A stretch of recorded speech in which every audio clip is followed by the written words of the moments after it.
Hi guys, welcome back to my channel. In today's video, I want to share with you some ways that I stopped excessively shopping and actually became happier because of it.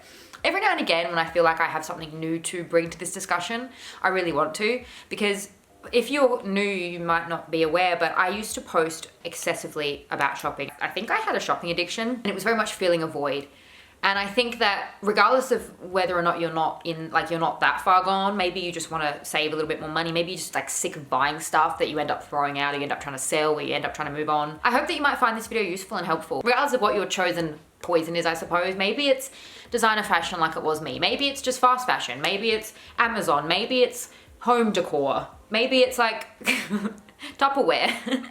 Whatever your chosen vice is, I suppose. I hope that you find this video helpful. Stick around to number 10 because it's actually more of a recent realization that I've had, and it's actually really shaken up the way I view my life, basically. So stick around for that. I really focused and honed in on, I'm gonna say one or two, maybe three, not even three to be honest, probably two brands at the moment. I really honed in on that. If you knew me before, you would know that I was just looking up and keeping up with dozens of brands, and with how much new things are released, that can get very exhausting and very costly. So really kind of cutting out 80% of the noise and really honing in on just a couple of brands and being more focused on just a couple of brands has made it easier to stop shopping, because I'm not constantly looking at new arrivals. I'm not constantly looking at, the hundreds of new releases that these brands come out with a year. I haven't stopped shopping completely. I don't really ever want to stop shopping completely, because I like to buy things for sentimental reasons or monumental reasons or special occasions, which we'll get into, or just because I want to. I don't want to have to deprive myself of things that bring me momentary bursts of joy. But I think that there is a balance that I needed to reach, and I'm, like I said, happier here in this place of really only focusing on two designer brands, I suppose, instead of like friggin' 20 like I used to. I think probably 80% of my, I suppose, shopping focus goes to these, two or three brands. Oh no, you don't understand. This isn't a liar. And a what? It's like a totally important designer. Which leads me on to point number 2, where the other 20% of my focus, I suppose, in terms of shopping in my wardrobe, goes towards more smaller brands, or I suppose cheaper brands, which I know may sound kind of wild, because I think I used to be someone, and I think this argument could honestly still be made, that, believed in investing in my wardrobe, and the more I spent on my wardrobe, the better it was. I don't necessarily know if I believe that anymore. I have really toned back, partly because of the economy and the financial situation and, the state of the world right now. I don't want to be out here. Like, nothing makes me sicker than looking on Net-a-Porter and seeing, oh my God, that's a nice jacket, or that's a nice coat, and it's like $2,000, $3,000, $4,000. Absolutely not. Absolutely not. Not for me. Not for me. And I'm putting my focus towards other things and trying to save more money and spend more money in a smarter way for me personally. So I've actually, instead, I like to spend my money on cheaper brands, potentially what some people would call fast fashion. And don't get me wrong, you get a whole other challenge of, I get things home sometimes and I'm like, oh my God, it's literally a piece of shit. Like it's the quality is horrendous. But every now and again I come across things that maybe would not be considered designer that I keep in my wardrobe for ages. I mean, this isn't a sponsored video, but this is a piece by Lily Silk. I actually really like Lily Silk as a brand. They're not really, really cheap, but they're not, ridiculously expensive either. And these pieces are things that would last in my wardrobe for years and years. Some of you might make the argument, oh my God, Caitlin, you're back supporting more fast fashion brands. And I mean, I don't know. I actually weirdly feel like I'm doing less damage to the environment, because I am just in general shopping less. Yes, I may be shopping with cheaper brands, but the things I'm buying less of, and I'm keeping them longer, instead of just buying literally everything under the sun, wearing it for 2 months and being like, I'm over it. So that's kind of not my new philosophy. I would rather honestly buy cheaper pieces and just find pieces that, yes, are cheaper, but I will wear for longer. I have a crop top actually from Free People that I bought when I was 19, and I still have that. And it's in perfect condition. It hasn't fallen apart at the seams. So sometimes I do think there are fast fashion items that just do fall apart at the seams and are really bad quality. But then others, I think a lot of pieces can last over 10 years.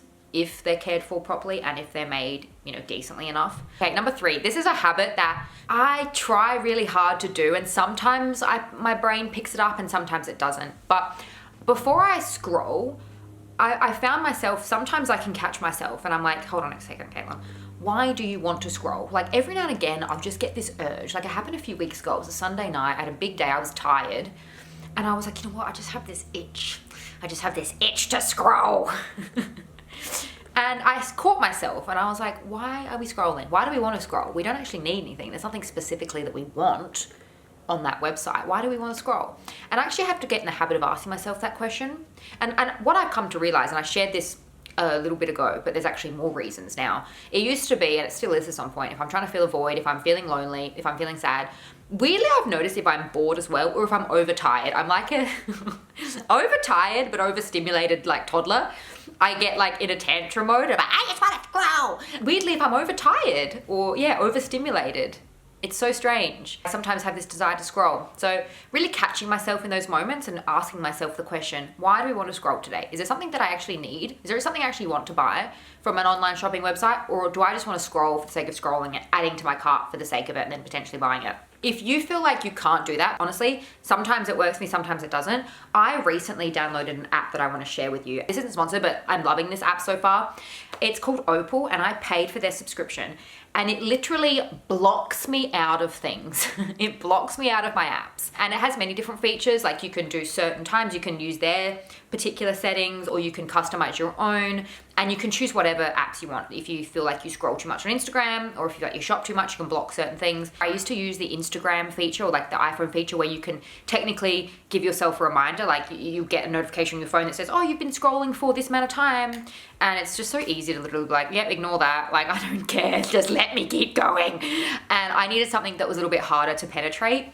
So now, I go on my app sometimes, or I have this desire, it's faded out. I can't see the app in its clear color. And even when I search it, it doesn't come up, or I click on it and it won't let me in. And it just says something like, oh, go out and live life. Like it's a reminder to live life. When I first downloaded the app, a very rude awakening. But at the same time, mine's probably a bit higher because I make YouTube videos and because I use social media for research purposes sometimes. And also, I listen to podcasts, I listen to YouTube videos when I'm getting ready, when I'm cooking, when I'm cleaning. Mine's potentially quite higher. If you want to check this out, I'd love to know. Like, this is before you go through the paid section. This is all part of the free section. So if you ever downloaded this app, please tell me what yours is, because this is a rude awakening. It says, the bad news is that you'll spend 159 days on your phone this year, meaning that you're on track to spend 31 years of your life on your phone. That was a rude awakening, if I do say so myself. 31 years of my life. Basically, I'm 31. I'm 31 now by the time this video comes out. That's a long time. That's a long time. So that was a rude awakening. It's also been really great in the morning as well. I find myself so much happier when I don't just pick up my phone in the morning, when I'm like blurry-eyed and I'm like, gotta check, gotta scroll, gotta see what people have posted. I find it also really been helpful, other than for my mental health, for my shopping, because the less I'm scrolling, the less I'm seeing things that I think I want or I think I need. So it's been really helpful for that. And it's something, again, it is a paid for app, but I've found it really, really helpful. Okay, so number 4, this one comes off the back of a recent video I shared. I'm gonna have that one linked if you haven't seen it, but education's been a really big one for me, and I think I'm not the only one in that sense. In a way, it's been good. It's been bad what we've heard coming out about certain luxury brands like Dior, like Armani, like, various other brands that we've heard about recently. But in a way, it's been good in a selfish way for me, because it's put a bit of a foul taste in my mouth to really be a bit more disillusioned than I ever was before. If I see something, I look at it, I look at the price tag, because these price tags ain't getting any lower. They're not getting any cheaper. Looking at a bag for $3,000, $4,000, $5,000. And then it's hard for me to forget about that one Dior bag.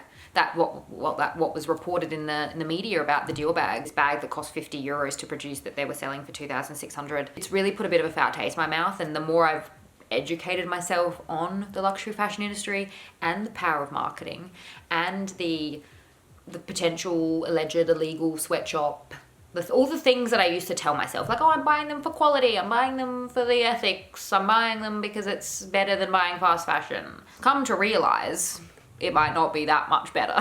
So yeah, I've just kind of awoken. And I get that it can rub some people the wrong way when you say things like that, like, oh, I had a light bulb moment, or I was awoken to this idea, because some people feel like, well, okay, well, I haven't woken to that idea, so what, are you saying that I'm asleep? Are you saying that I'm stupid? Are you saying that I'm ignorant? And it's like, absolutely not. Absolutely not. Like, I need to make that clear. Like, when I say that, I mean, like, I had an awakening. I had this epiphany that, oh, okay, so this is my new mindset. I'm not shitting on anyone else that doesn't have this idea of thinking, this way of thinking. I just like to share how I'm feeling and what's going on for me. I do think that's really worth acknowledging. I think education's a big one. If you're trying to spend less money, maybe doing a bit of research on, I don't know, either how much your stuff costs to produce that you want to buy, or maybe some controversies about the brand could potentially put you off wanting to buy from them as much. Number 5, I think this one had a little bit to do with maturity, but for me it was appreciating what I already owned. There was a time in my 20s where I used to feel like I needed new things to feel good. You know, there were pieces in my wardrobe that I loved. If I wore them too much, I stopped feeling good in them. I stopped feeling good in them, and I stopped feeling good about myself. And I realized that said less about the clothes and more about me, and this culture of just constant consumption that we've been trained to live in. And I realized that I needed to, instead of focusing on the things that I felt like I wore too much, I needed to appreciate them and see them in a different way, and become more okay with outfit repeating.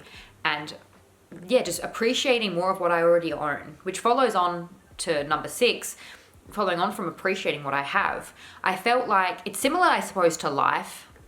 What I realized is it's similar to life in the sense of, like, if you're constantly looking at what's wrong and what's missing from your life, you'll not really be able to pay attention and focus on what's great and what you can appreciate and what's working and what's good. And I think it's so easy to do that with your wardrobe as well. Like, if you're constantly looking at the new things you want, the new things you feel like you need, of course you're gonna be more focused on that than appreciating the things you already have. I was very much a victim of this. I hate the word victim in that sense, but you know what I mean? Like, I'd buy a bag and I'm like, okay, well, on to the next. It's very much a thing that we do as human beings. When you think, I mean, an example being, you could be someone who has an incredible family, an incredible job, you're healthy, you're happy, you have a thriving friendship group, you've got so much going for you, but you so desperately want a relationship and you're single. And if that's something that you so desperately want, sometimes you can focus so heavily on that, and you can, woe is me, this is what I want, and I'm lonely and I'm sad because I don't have that. And you can forget about all the great things you have in your life. So I think sometimes you have to flip the narrative in your own mind and be like, hold on a minute. I think I need this thing. I want this thing. You know, this is going to be a gap filler in my wardrobe. And I kind of like that, but also I think sometimes you can take it too far, because similar to life, you can always be looking for gaps. You can always look for what's missing in your life, much like you can your wardrobe. But I think sometimes there has to come to a time and a balance where you think, okay, there are some things that I would like in my wardrobe, much like I would like in my life, but not letting that overshadow how many great things I have in my life or my wardrobe. And I think that helped me to settle down my shopping, my impulsive, excessive shopping, because I took more moments to realize, look how much I've got. Look at the thriving wardrobe I already have. And that really helped. Number 7, I now schedule, which sounds weird. I suppose I schedule and make the most out of certain times in my life. Like, so for instance, it was recently my birthday and I bought myself a piece of jewelry. Now prefer to schedule my purchases around birthdays or milestones or just special occasions, or even just schedule my shopping around what already makes me happy and excited. Like, for instance, I don't really love winter that much. I don't really want to spend a lot on my winter wardrobe because I don't like winter. I don't like winter clothes very much. And I usually am even more hermity in winter. I love summer. Summer fashion is my favorite. So I naturally am more drawn to being a bit more spendy in those times. So I use that to my advantage. And I would rather shop in those moments instead of shopping for a winter wardrobe that I don't even like winter. I don't even like the clothes that I buy. I don't even like winter fashion. So why would I put my energy there? Because it's not even something I enjoy. Which I know is like, maybe it's like a personal thing. Some people prefer to shop in the seasons they don't like, so that brings them a little bit more joy. But for me, I would rather just make the most out of and shop when I'm happier in that sense, and when I have more excitement and enjoy the season more. Going back to the milestones and things like that, I prefer to shop, one, more sentimentally. So I'm more drawn to things that has a sentimental value. Like, for instance, this bracelet I bought myself for my birthday. And actually, when I was in Rome, for instance, when I bought my bracelet, it doesn't happen every time, obviously, but you know, when I look down my bracelet, I'm reminded of, oh, I bought that in Rome with that really great woman who, you know, gave me recommendations for places to eat. We had a really great chat. She was so lovely. And God, then I walked out into the street and the sun was shining, and then I went out for like an Aperol Spritz and I just had a great time. I'm reminded of that. If I was to just buy that bracelet on any old Tuesday, there would be nothing, there would be no sentimental tie, there would be no meaning to that. And I'm much more into buying things like that now, especially more expensive things. I would rather tie those moments with something special as opposed to just shopping randomly at any given whim. I feel like it also gives me something to work towards or something to look forward to more. So number 8, I have more specific targets. Like I said, going back to my first point where I've really honed in 80% of my shopping interest in only a few brands. I now hone in and have targets. I feel the need to say though, they're not all consuming. They don't eat me alive. I don't like think about them ridiculously, excessively. But you know, I know that there are certain things that I would like and they're expensive. And I would rather wait out and work towards, save, and potentially have the opportunity to buy those things instead of just getting distracted and losing focus and just buying things randomly. You know, I think sometimes this happens where if we want something, but maybe we can't have it or we don't get it, or maybe it's hard to buy or it's really expensive, we then try, I mean, I know I've been guilty of this in the past, we try to then fill that void of shopping of what we want with just other little knickknacks or various other things. But it's not actually what we want necessarily.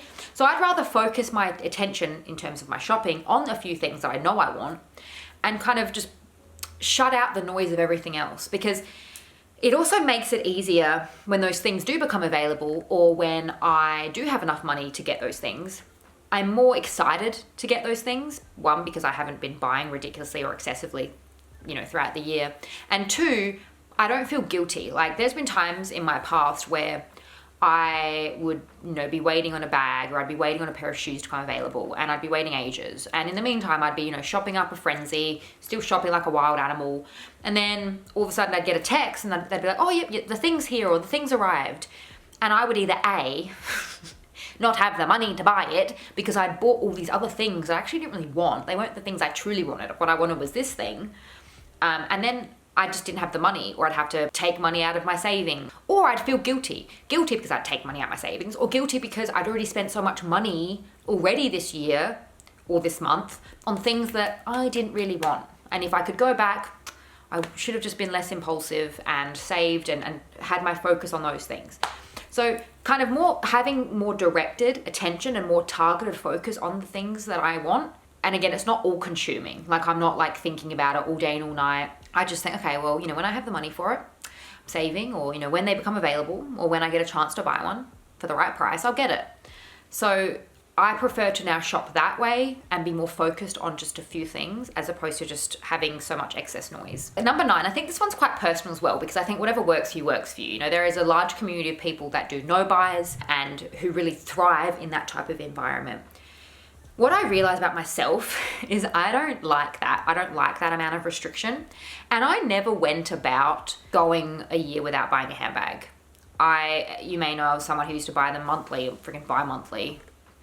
And then semi-recently I showed a bag that I bought, and it was my first bag that I bought in over a year. And I didn't intend to do a no-buy. I didn't intend to not shop for a year. It just kind of happened. And I feel like I'm better at doing things when I tell myself that I need to, or that I want to kind of slow down or cut back a bit, as opposed to completely depriving myself. When I have this idea in my head that I'm completely depriving myself of something, it means I want it more. Some examples. Margaritas. Like I freaking love a margarita. Love a margarita. I'm supposed to be cutting back my alcohol consumption for the next few months. And I would be having maybe like sometimes 2 or 3 margaritas a weekend, which to some of you like, that's not a big deal. But for me it was, because I was never someone who drank a lot. You know, I'm someone who has the like odd glass of wine, couple of glasses of wines maybe through the week, but margaritas and cocktails are tricky because you think you're having like one glass, you think you're having one alcoholic beverage, but in actual fact, there's like 3 shots in one margarita, my margaritas anyway. And you know, that can then be 6 to 9 shots of alcohol, 6 to 9 standard drinks in a weekend. And I was just like, okay, so I need to be cutting back a little bit. I need to just like cut back. I couldn't completely deprive myself. To give you some further context, I'm having some health things at the moment. And this woman told me it would be great if you could eliminate chocolate, alcohol, coffee, processed carbs, like, you know, gluten, bread, things like that, spicy foods, greasy foods. What else did she say? Oh God, it was just a giant list, just a list of everything that I love. What can I get here that has no sugar, no carbs, and is fat-free? Water. And at the same time, keep in mind, I'm supposed to be not stressing and not sad. That's all part of my healing journey. And I was like, look, with all due respect, if I stopped all those things, I would spiral into a deep, deep sadness and a deep, deep depression. And that ain't gonna help anybody. That's not gonna help my body at all. So, sorry, I got off on a tangent a bit, but similar to the shopping, like I cannot tell myself that I'm gonna completely cut something out of my life. I just can't. Because then I end up wanting it more, I end up thinking about it more, and end up craving it more. But if I tell myself, okay, we're still going to enjoy our margaritas and our shopping, but maybe instead of 3 margaritas, maybe let's just have 2 margaritas a weekend. And then maybe let's make our way down to 1 margarita, which I was on. And now I'm at the place where I only have about 2 margaritas a month, which, you know, is a far cry from having like 3 a week. I mean, is it because it's summer's over? I hope not. I hope it's just my, you know, my slow and steady nature that got me to this point, but we'll see, I suppose, when summer comes back around. I'm not just gonna completely cut it out. I'm just gonna cut back. I'm gonna, you know, maybe 6 times or 4 times or 3 times or 2 times a year or whatever. That's, I think, a better angle to go to for me personally, because that means I still get to enjoy the things that I like, and it also means that the things are so much more exciting when I get to experience them. Okay, so this last one's a bit heavy, I'm not gonna lie, but I do want to talk about it. I'm also gonna have, there's always chapters, by the way, there's always chapters, so if this conversation's too much for you, you can skip ahead, because I've noticed in my real life, there is probably 50% of people that are okay to talk about it, and there's 50% of people that are like, la la la la la, don't want to hear about it, don't want to talk about it, don't want to think about it. And that is the idea of death. It's not even really an idea, it's a fact, isn't it? I think I talked about it in a recent-ish video that I started to go to meditation classes with a Buddhist monk, and I thoroughly enjoy them. And we just finished a course on living meaningfully, dying joyfully. So this is kind of what implanted this idea in my mind about my own mortality and reflecting more regularly on my mortality and our mortality. Because I think it's so easy to forget that, you know, we're not going to be here forever. We're not going to be here forever in this body. I mean, unless scientific advancements are that extreme in the next 20 years, I don't know. But we're not going to be here forever. We're not going to be in this body, in this life, in this mind, in this shell forever. Depends what you believe in. And reflecting on that more frequently has been good for so many areas of my life. Something else I started doing semi-recently was I started spending time, I started volunteering. I'm not telling you that to be like, oh, look at me, I'm such a good person. No, like I started volunteering truly for my own selfish reasons, because, I mean, I'm not going to get into them, this is going to be way too long, but for my own selfish reasons, I started volunteering. And I started volunteering at a chemotherapy ward, and it's been really eye-opening, heavy-hitting. It's been a roller coaster, to be honest. And I suppose where I ask for your help is, if you're a nurse or a doctor, can you please share with me your opinion, whether you want to message me on Instagram or whether you want to just DM me. How do you compartmentalize this? I'm fine when I'm there, but then on the drive home, it's when it hits me a little bit. Sometimes I actually find myself really emotional. And I've naively didn't realize how impactful it would be. I find myself thinking about these people when I'm not there as well. Like I find myself thinking about them, the stories they tell me, the things they tell me. And I find myself thinking about them and just, you know, hoping that they're doing okay. And yeah, I guess I wonder, like, how do you compartmentalize that? Like, do you find it quite heavy, or is it something you just get used to? Because honestly, I haven't really been around a lot of death or a lot of sickness. I've probably, you know, maybe no more than the average person, or maybe a bit less than. I think I lost a lot of people in my younger years when I was more of a child, but in my adult years, touch wood, I haven't. Touch wood, I don't have any wood, hold on. I haven't lost that many people as an adult. I haven't seen much sickness as an adult, and one of the trickle-on effects that I didn't honestly envision would be that it would make me think more about life and time and how much of my time that I waste. For me, personally, excessively shopping, excessively scrolling, can be a waste of my time. Sometimes I kind of think, wow, so if I was in this ward right now thinking, geez, I hope that I get through this and I hope that I survive, I doubt that I would want to think about all the things that I'd want to buy, like all the clothes or all the scrolling that I want to do. It's making me think more about life and how I choose to spend my time. And that's been quite confronting, thinking that, feeling like, you know, and again, I'm trying not to live in regret, but all the years that I spent, you know, and again, I'm being modest. I'd probably spend like 5-6 hours a week scrolling websites and shopping. And again, I'm being modest. I had a whole YouTube channel around shopping. It's probably more than that. It was probably more than that. And that's a lot of time. I don't want to get to the end of my life and regret all the time that I feel like I wasted on things that didn't really matter. You know, we don't know what we've got coming. I've got no idea what card we're going to pick up and what card's going to next be in our hand. And I think that's this thing that I've realized, that we don't know what's coming. These people that I see, these people that have actually strangely become important to me, it's really just kind of helped to light a bit of a fire under my ass, I suppose.